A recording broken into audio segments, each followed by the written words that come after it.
Hello guys, this is the Enframo, and today we're going to be talking about the ending of Final Fantasy VII Rebirth. This is your warning. 1, 2, 3, 4, 5. We're done with the warning. We're done. We're about to hit it. We're gonna set up some initial note points. We're gonna say Marlene's quote. The first note is Marlene's quote about Aerith waking up. The recently updated remake ending. Don't forget the remake ending updated the fact 4 years after the 3 to 4 years after the fact, from the steel sky, I miss it, to the sky, I don't like it. Remember that point. Remember that point very, very well. Remember that point very, very well. Here's note 3. Whenever Cloud sleeps, like the first time he went to Golden Saucer and the Cloud sleeps, he slightly awakens in Zack's world. Remember that point. Kessis has had 2 quotes when you first meet him in the Golden Saucer Haunted House area.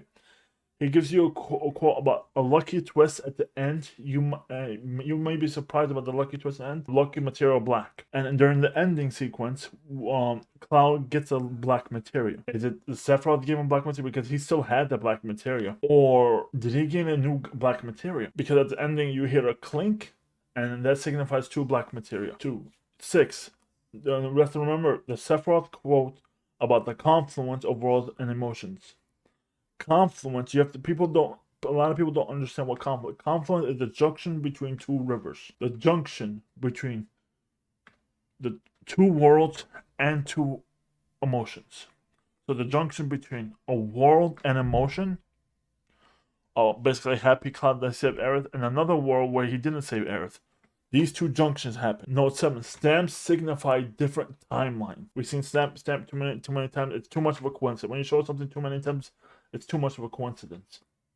Note 8. The golden order and rainbow coloring indicate a divergence in fate, a new timeline being created. Note 9, right? Only those that go through a portal are the ones who have the ability to determine fate and see that fate. That means only those. So out of the whole world, right, and most other people, they kill the Whispers and Sephiroth gain control of the Whispers. So they diverged fate and created a new timeline there. Note 10. Aerith said the sky is an illusion and not real. Now, this can be taken 2 ways. At the ending, right? And then during the sequel, that can be taken 2 ways. Either it can be taken in a way that Tifa and the rest of the group look at the sky, but he tells them that's an illusion and it's not real. Or from Cloud's point of view, the thing he sees is an illusion and it's not real. So that has double meaning. So be careful there. Aerith tells Cloud, no, Zack tells Cloud to save her, not Aerith. And that's when Zack fell down, right? We see the flower field is still alive. That means flower field usually indicates Aerith's still alive. Zack tells if the worlds may be apart, who's to say they can't join again? And there's another maybe indication of the broken roof where Cloud fell down. So there's a huge indication that Zack is in the Rebirth world at the end. Now, what we're gonna do, we're gonna start with the original, right? We have the original. This is the normal flow of the game, right? The original timeline. This is what I feel is happening. Then what happens is we hit the Whisper Wall event during the top of Midgard, right? This is why we see the Whisper Wall event. That's where the biggest indication, because that's where the biggest divergence of fate happened. That's the biggest divergence of fate that can affect the whole, that can affect everything. We have 2 scenarios here. If the party failed that Whisper Wall, it follows the normal flow event. You get to Advent Children, then you get to Dirge. It follows the normal flow event, blah blah blah. Then something happens over here where Sephiroth learns. Then it jumps back up to here, and it starts to flow. Like it just repeats. It's a whole cycle. It's looping. That's the problem. It's looping right now. Now here's the tricky part. Ready? Here's the tricky part. When you hit the Whisper, right? If the party succeeds, right, it starts 2 timelines. And when the party succeeds, you get 2 timelines. We have the Zack timeline main, right? It starts the Zack timeline main. This is what I believe has happened. Zack chooses. Let me zoom out. Zack chooses timeline. Zack chooses to save Cloud. It creates a new timeline. Zack dies, assuming because of his. So far as we know, I'm assuming Zack dies because of his fate, and the timeline gets eradicated as a process of it. Or it doesn't, we don't know. I believe the timeline basically disappears. It fulfilled its purpose. Zack chooses timelines B bigs. Zack died when he jumps in the Mako pool at the end. And these timelines, Cloud A, these timelines that we know as so far until we get to the end, have a stamp associated with it. Zack died because of his fate and nukes this universe most likely. It goes back to Zack timeline main, right? Because the party succeeded, the Whisper World created two events, two different timelines. We have the Zack timeline main. Then Zack chooses. Zack can't decide, right? C. And teleports to Cloud when touched him. Now, this is part of the Rebirth timeline. Remake slash Rebirth timeline. And the remake slash Rebirth timeline that's created in the Whisper Wall event, right? We don't know what it's called. We call this Beagle. It's a stamp associated with it, right? Now, the game goes through the normal flow of events. Some shit is changed, but not enough to, oh my god. Before we hit the Forgotten Capital, when they fall down, the Cloud and Aerith enters. They enter when falling. They enter the date timeline. This is associated with a different type of stamp. Cloud gains a over here. Cloud gains a full white material. They have a date. Blah blah blah blah blah. Then when Cloud falls, he gets. Then when the Clouds go back, Aerith switches out the white material, goes and leaves Cloud right before the Forgotten Capital. Then we get to the sequence where Cloud parries, right? Cloud parries, a whole fight starts, right? Like blah blah blah, whole fight starts. He saves Aerith, right? As for right now, he's Cloud fails Sarah and Aerith, and Cloud succeeds, right?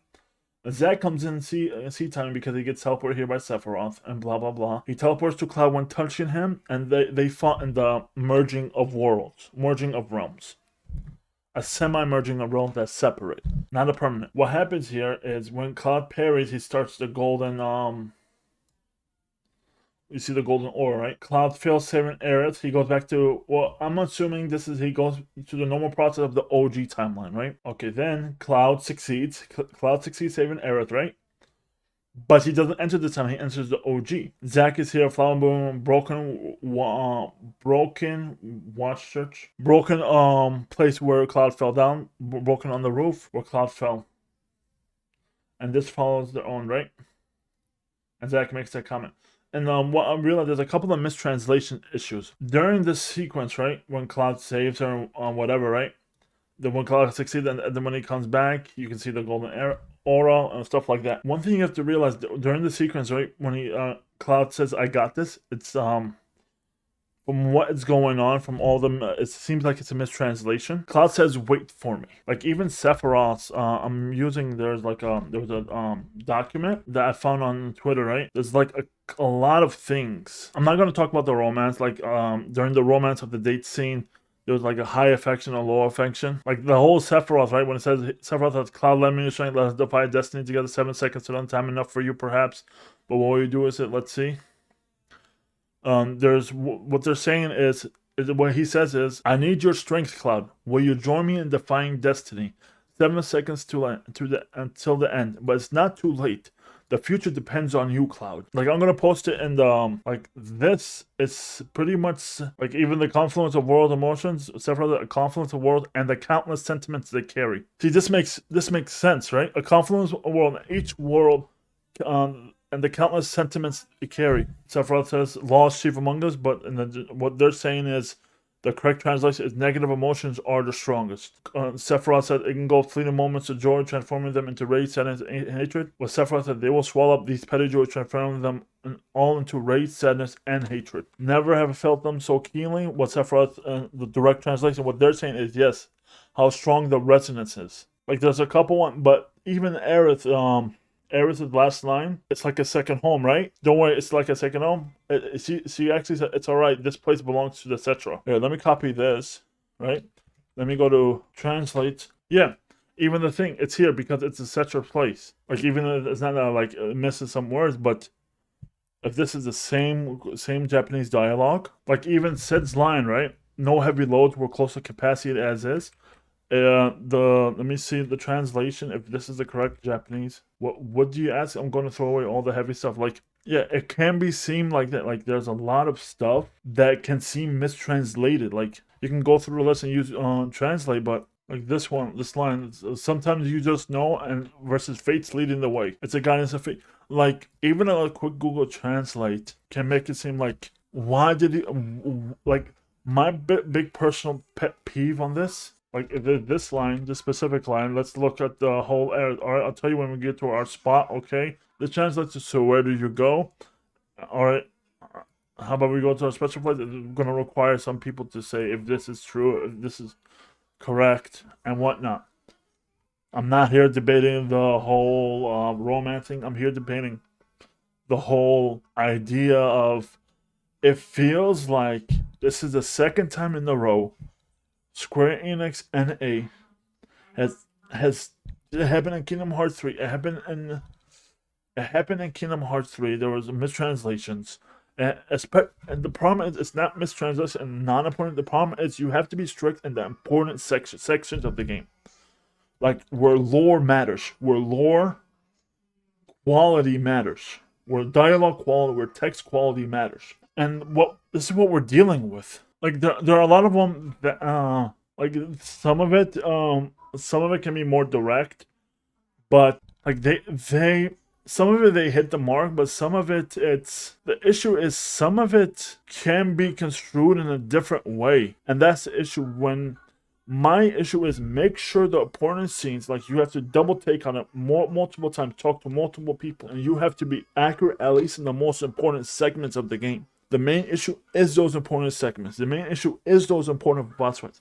Your main issue is to look at those scenes and translate it correctly. Like, there's no reason, if I'm using English translator, right? There's no reason, don't worry, it's like a second home. If this is the correct Japanese wording, there's no reason. I'm using Bing, plus I'm using Bing. Let me go to translate.google.com. This is Satoru's place, right? Satoru, I'm assuming this is Satoru's place. Like, this is the problem. This is the problem here. There's mistranslation and a lot of aspects from what it looks like. And that's the issue. And that's the primary issue. This is a second home versus this is a Satoru's place. It's two different things. Two different things. And that's the issue. And we have I got this, right? Let me look up the I got this part, right? I'm going to use Google Translate, right? Wait for me. It means wait for me. The actual pronunciation, the actual wording, it means wait for me. Not I got this. And that's the main issue. There's so many important sequences in the game, cutscenes or segments of the cutscene, that means too many things. And there are some things that change for the better. You improve the emotional impact, but at the same time keeping the same tone and keeping the same wording. You can play with it a little, but it has to have the same meaning at the end of the day. And I think that's the issue. Remake has this problem. Kingdom Hearts 3 has this problem, especially in the ending. And Rebirth now has this problem. And that's the main crux with this game. That's the main crux with this game. The last 30% is the most important part of the game, where all the crux stories, all the crucial story elements take place. And those elements need to be as accurate as possible to display the tone from the Japanese version. And they can make it look similar. And I think that's the issue. We're given different wordings. And that's the issue. I guess this is it. This is the end from all. I'll talk to you guys later.